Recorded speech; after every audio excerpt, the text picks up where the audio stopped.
Welcome, everyone, and you are listening to The Last Dinosaur, and I'm your host, Chris Aversano. Thank you for listening to another episode of the Captain's Table podcast being brought to you in collaboration with The Last Dinosaur. This is a series of podcasts that we're doing in support of the Cap Table Challenge in November. Today's guest is Ralph Juhl, Executive Vice President, Technical at Hafnia. Hafnia is the largest operator of product and chemical tankers. Operating over 200 vessels, Hafnia offers a fully integrated shipping platform, including technical management, commercial and chartering services, pool management, and a large-scale bunker desk. With people-first culture, ESG is always at the heart of everything Hafnia does, and we're going to be talking about that today, especially with seafarers. So, Ralph, welcome to the podcast. Thank you, Chris. So before we get going here, Hafnia being definitely a forward-thinking company, talk to me a little bit about, what's going on today at Hafnia and a little bit about what you do on the day-to-day. What Hafnia is doing, I don't know, how long time do we have? Yeah, well, it would take hours because well, they're always in the news and usually for a good way. We'll get to that in a minute, but about being in the news, we need to be more in the news in a good way, but go ahead. Absolutely, but of course, like anybody else, on Hafnia's mind right now is the uncertainties in the Red Sea area and our passage through there, how we get our ships safely through there or around there. We have the war in Ukraine that is a lot on our minds. So that is the immediate things that we have to strategically consider in our business constantly. The whole worldwide turmoil of environmental legislation, decarbonization, and new legislation, tax schemes in Europe, and so on. So there is a lot of our platter to disturb the daily operation. And for that part, my daily operation is I'm taking care of the 120-ish ship that we own, Hafnia, taking care of the ownership of these, meaning that I'm doing the technical operation, making sure that they are tradable for our commercial entities constantly, that they live up to all international standards and above that, of course, because we have to serve the oil majors, who is our main customers. And then in that portfolio is also our 4,500 seafarers. So my job is mainly to, together with my colleagues, to coordinate the operation of the vessel's day-to-day performance. But you talk about seafarers, and they're at the heart of our industry. Talk a little bit about your approach to seafarers and how you cruise ships, and also a little bit about how that's kind of changed over time, because seafarers are really at the heart of what we all do here. Absolutely. Seafarers are being talked about occasionally. We had the COVID the last time where we really looked at our seafarers, and then they are sort of hidden away for a while, and then they pop up again in other occasions. And for me, I'm a former seafarer. I started when I was 16 years old going to sea, and I've been there ever since. So of course, it's very close to my heart how they live on board the vessels and how progress or the development have been on board ships. And I must say that we might haven't seen a big development for seafarers' conditions and so on for a long time. But going ahead, we will have to change what's going on board the ship, how the living conditions are, how their skills and so on, because this industry in itself is getting more and more diverse. A lot of new things is happening. New skills are required. And that's not because the old skills are not required, but we are in a transformation where we need both. So it's how do we go from one thing to the next level, and that goes for any sort of diversity. That's color, religion, sex, etc. So it's a lot of things, but it's definitely also an educational transformation. We have to go through a skill set education, and then we have a whole social new life, how people live with their families, how people assume to live a life as an adult and in a family. That's also rapidly changing in all parts of the world. People have higher demands to partake in their families. They are not only supporters going at sea and then sending home money and then everything is hanky-danky. It's changed a lot. It's a much more complex thing to deal with nowadays. And you're bringing up a lot of different topics here. And one of the things you talk about kind of is the education, that it's not, now you have to learn this, so we'll take away something else. Is you have to learn this in addition, which makes it more complex. And one of the things that seafarers are dealing with is they're on the front lines of decarbonization, right? Because they're going to be implementing whatever is required by IMO or local places as well. Talk a little bit about that and kind of your approach, because this is one of the hallmarks. We talk about ESG in the beginning, and it's the foundation of what Hafnia does. Talk a little bit about that as well, especially from the decarbonization bit when it comes to seafarers. When decarbonization comes to seafarers, there is a few things. First of all, you need to communicate. You need to talk to your seafarers. You need to give them an insight. Is what are we talking about? Because everybody talks about decarbonization, but what is it in fact? What does it mean for my ship? What does it mean for my company? What does it mean for my industry? Because the debate you often see is that it's sort of put up to the companies or the shipping companies to do this transaction, but we are not building engines, we are not producing fuel for the engines, so it's not as it is put forward. We have to assist in this transformation. We have to make the ships ready for test beds, etc. But the innovation, the development of these things has to come from somewhere else, and we have to implement them on board our ships. And making the ship's crew understand that it's very, very important, so they know why we are doing all these things we are doing. But on board the ship itself, I would say the largest portion of what the seafarer has to contribute with is the operation on board.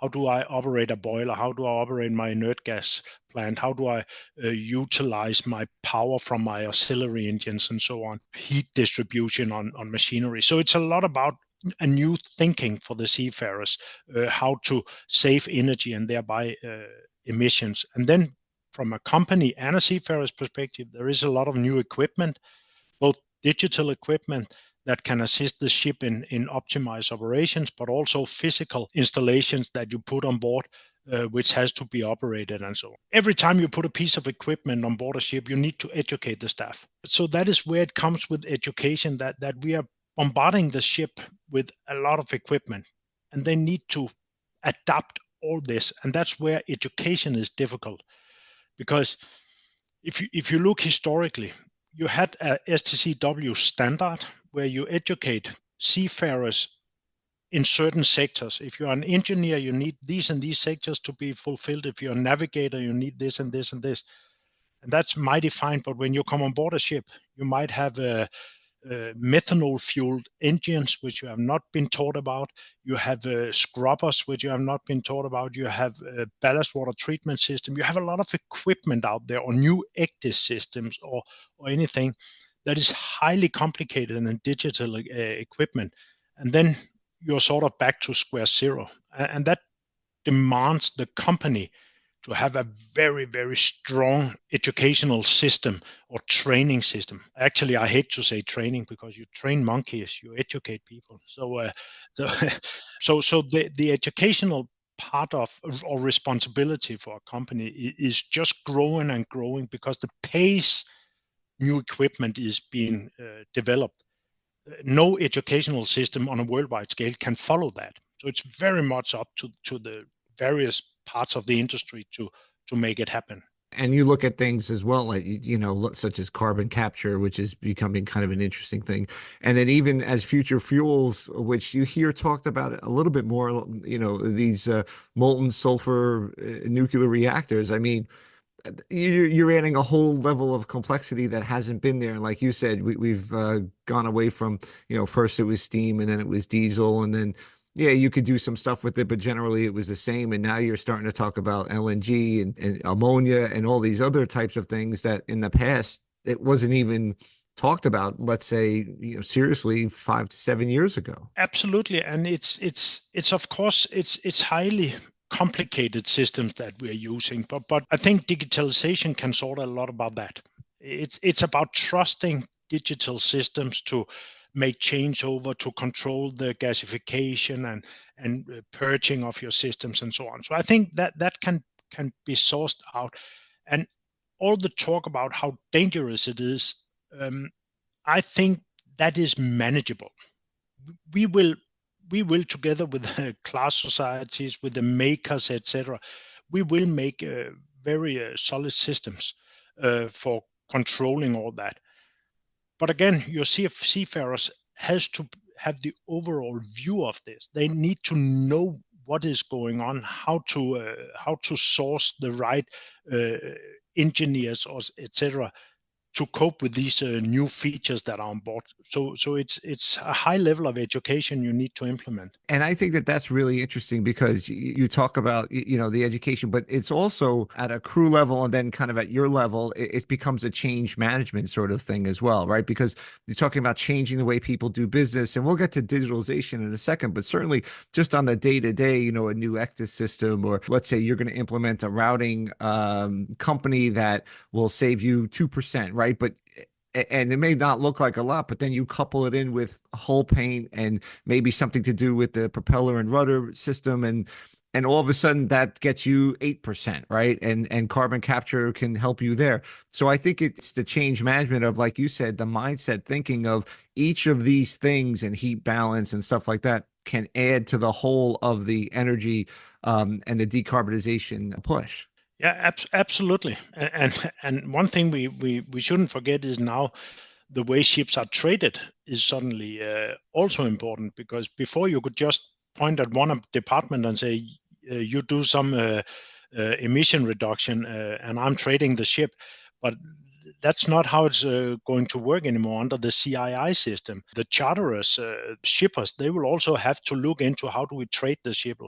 Do we send the ship en route to the middle of the Atlantic and keep all doors open? You can go to New York, you can go to Rio de Janeiro with the cargo, or should you look at more fixed routes so you can control your emissions throughout a ship's lifetime? So there is a lot more people involved and responsible for the operation and the emission from ships today. And then it becomes a financial issue. If you have an A-rated ship versus a B-rated ship, you can the higher rate becomes more attractive and those sort of things. And then we can get into the whole EU ETS, which actually has a component, and then next year's Fuel EU, which also puts the onus as well on the owner to make improvements, including wind assist, all these other sort of things that you could do to really kind of get those credits and become a quote unquote better ship in the eyes of these regulations. So, but ultimately that all gets put onto the back of the sailors to execute.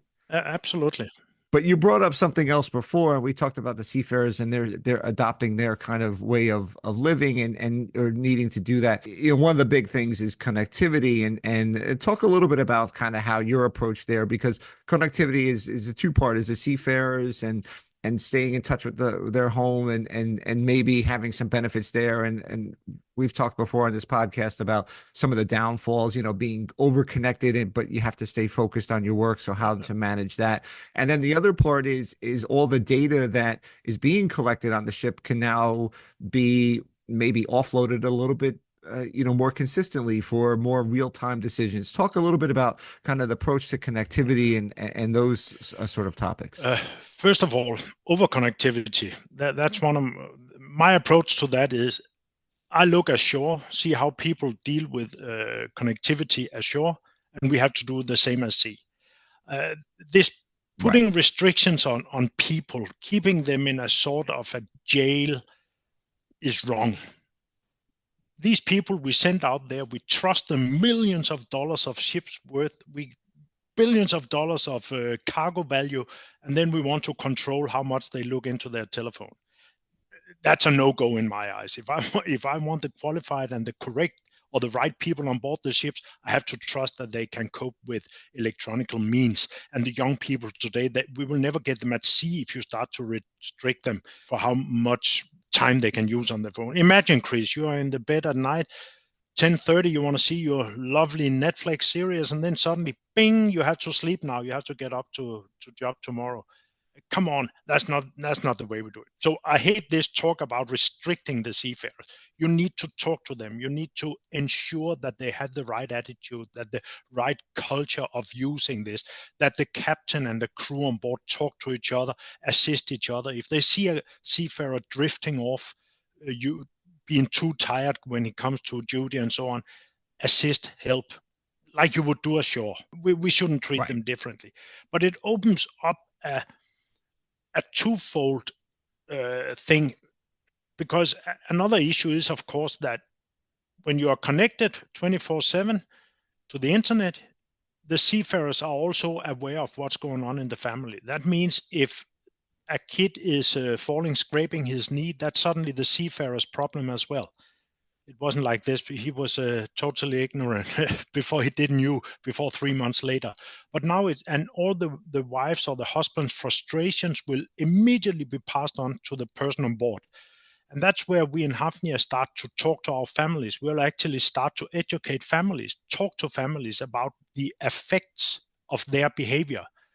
So we are sure that at least we have connected the families to be aware of this issue. Because of course, if the shore person has a problem, you should be able to tell it to the seafarer, but they should have a common understanding so he can rest peacefully at night, even though there is a trouble at home. So it's a big responsibility that we have to take up because it's new. I think in 10 years time from now, we don't talk about it anymore. But right now it's an issue. But then all the rest, that's just flower and perfume. It's a blossom of information, of connectivity, both privately but also work-wise. We can suddenly see how advanced these ships are. We can really connect with them. We can make fast changes. We can use the shipboard management to do a lot of work. We don't have delay in our decisions and so on. So I think it's a fantastic thing that we can connect directly with the ships. We just have to learn how to do it. That's all. I think that's interesting. I had somebody on the podcast and say something like 90% of the information that's collected on the ships in terms of sensors and other things just it doesn't make it off of the ship. And if you could start to unmask some of that, and you get it up to down to 80% and 70%, all of a sudden you're getting all this data. It allows you and your department to make better decisions and find whether it's cost savings or fuel savings, which are basically cost savings in a way that you were unable to do, in the past, even now, let's say. Yeah, absolutely. And the all these talks about all the data we have on board the ship. We have tremendous loads of data on board the ships. The problem is that they don't talk to each other, or they don't necessarily talk to each other, which means that whatever information I can receive back home in the office, first of all, why do I need it in the office? If you can give it to the chief engineer on board, that should be enough, huh? But that is the problem. You can't in a united form yet, because in shipping, you can have so many makers for the same equipment. So if you have a gyro, you could have 40 gyros. So Right. if you have a boiler, you could have several boilers, and they don't necessarily talk to the same console you have on your main engine or something, which means that you have all this scattered information not talking properly to each other. While I think, I'm not a fly mechanic or anything, but I think in the flight industry, it's the same systems, the same equipment. So if you put a new piece of equipment into an airplane, it has to be able to talk to the rest of the airplane. But on board ships, no. You can put a new piece of equipment in if it is class approved, and that makes it very complicated to look at a ship as one unit. Right. We will overcome it, but it will take time, and it's not just around the corner. And there is also an issue about protectionism, because an engine maker have been making these fantastic engines for a long time, and they have their own digital systems, warning systems, and they sell it as a service.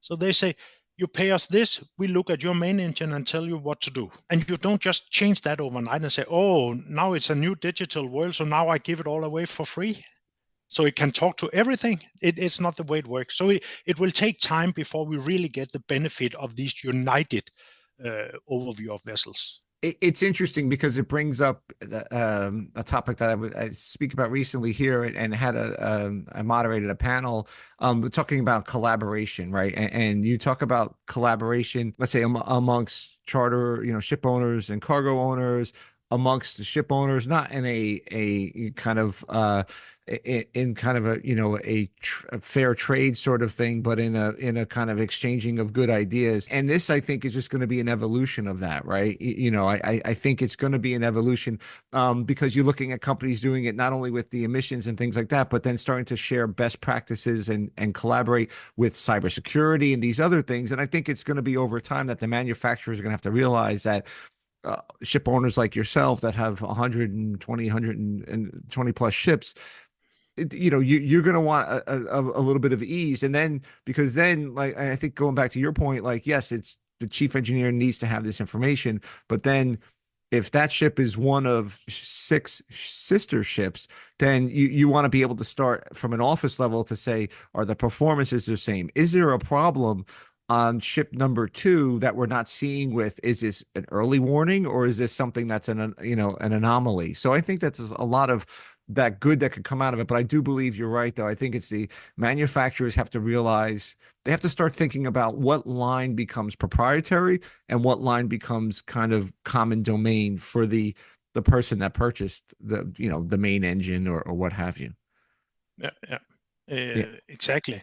And that could lead, if we go even further into the future and we talk about anonymous ships. Now I'm on thin ice here, I know that, but talking about anonymous ships is, in my perspective, not empty ships. It's empty offices. Mm. Because the chance of us having tankers sailing around the world and going into all ports in the world without crew on board, it's not just around the corner. But actually, we could make a ship tomorrow that could sail without crew. That is not the problem. So it's the restriction in the various ports. But if we come to a point where we just man the ship with the right people and the access, the digitalization and the access of information, why would you need people in the office? Why would you need a technical superintendent to sit and order lube oil? The chief engineer, he very well know that. Now he have access to purchase system. He have access to providers all over the world. He can see the whole world as good as the superintendent in the office. And take it easy, superintendents in Hafnia. You're not on your way out. This is a very futuristic talk. But the philosophy must be to look at these things where digitalization and communication connectivity make it much easier.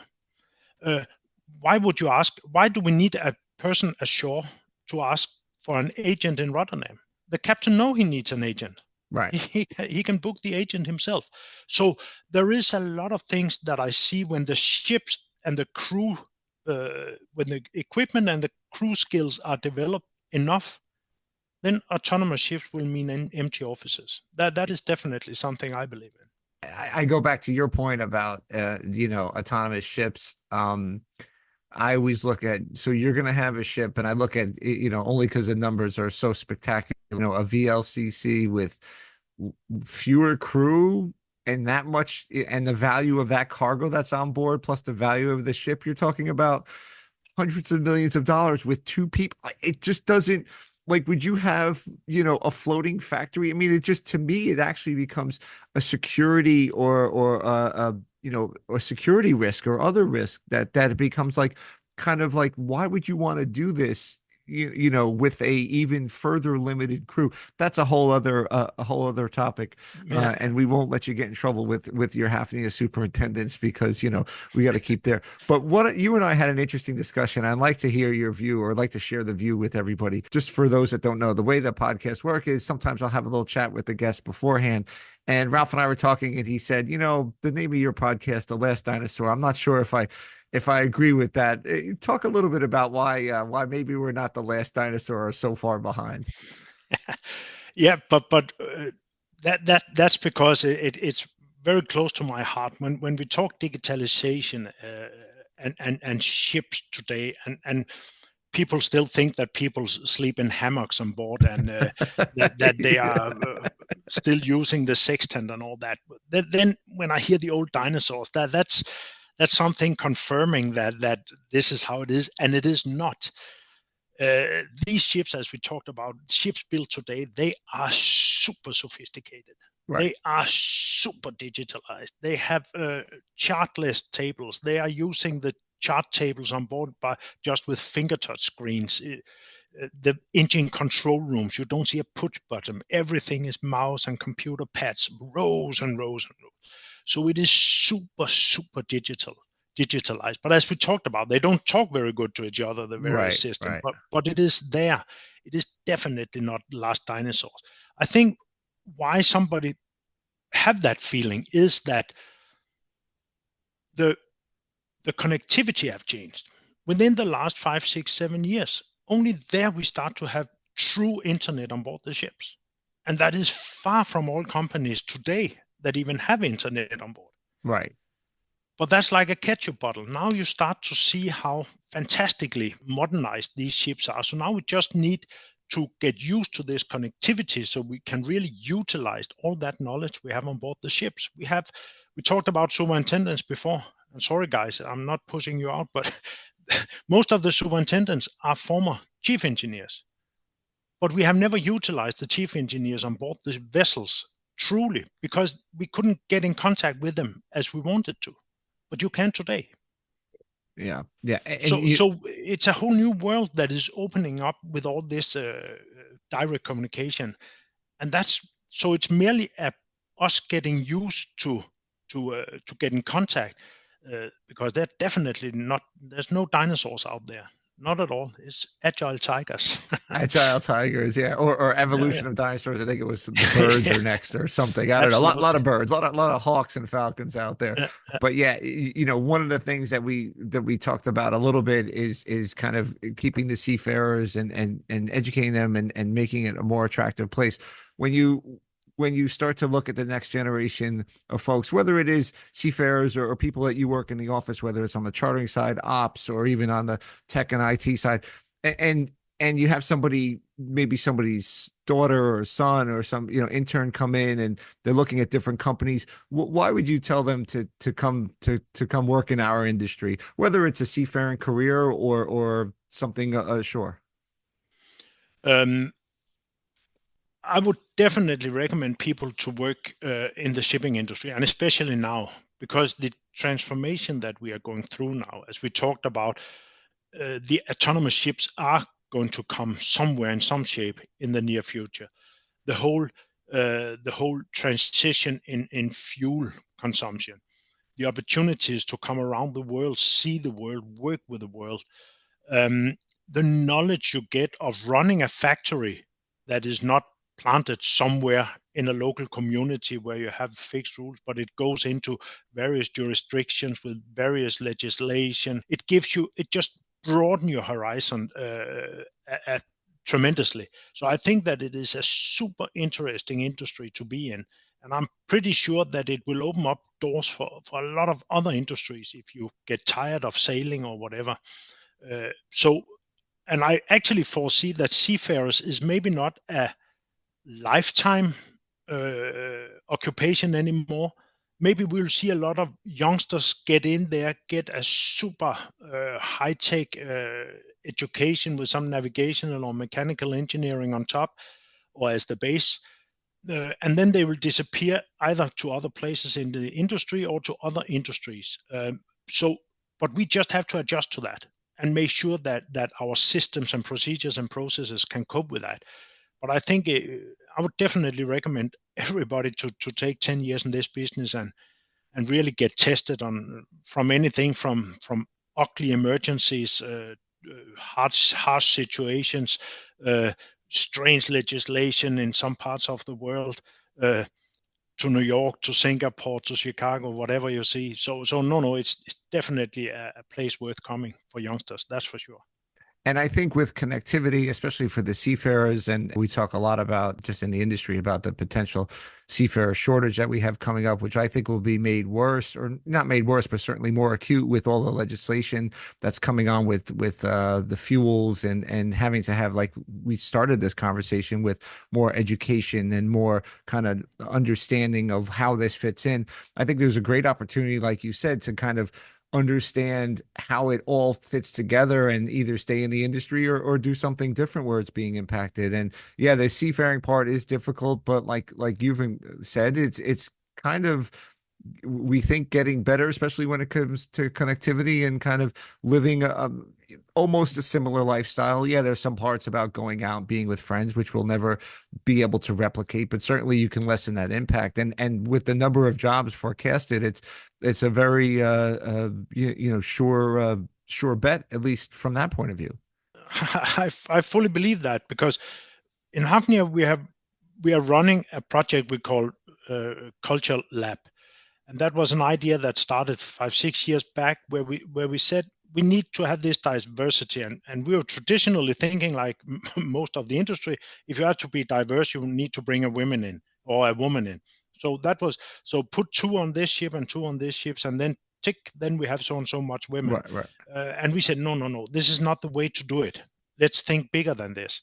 So we now today, 5 years later, have 6 ships with 50%, well, where 50% of the crew is females. Out of our 4,500 seafarers, 500 of them are today women. That's more than 10% in a tanker industry. That's a pretty good number. But we now start to see the advantages from these ships. There is another culture on board. People say it's like being home. It's just a nicer environment. People dress better when they go to have their dinner. They sit longer in the mess rooms and have a chat in the evening. There is a more friendly, less sarcastic tone on board the vessels. We see from pilots, authorities, that there is simple a more professional attitude to these ships, because you have this mixture, this Right. more normal mixture. So it's a super exciting project, and I think this is exactly what we have to give the future, or give the future seafarers, is this diverse but recognizable place on board the ship.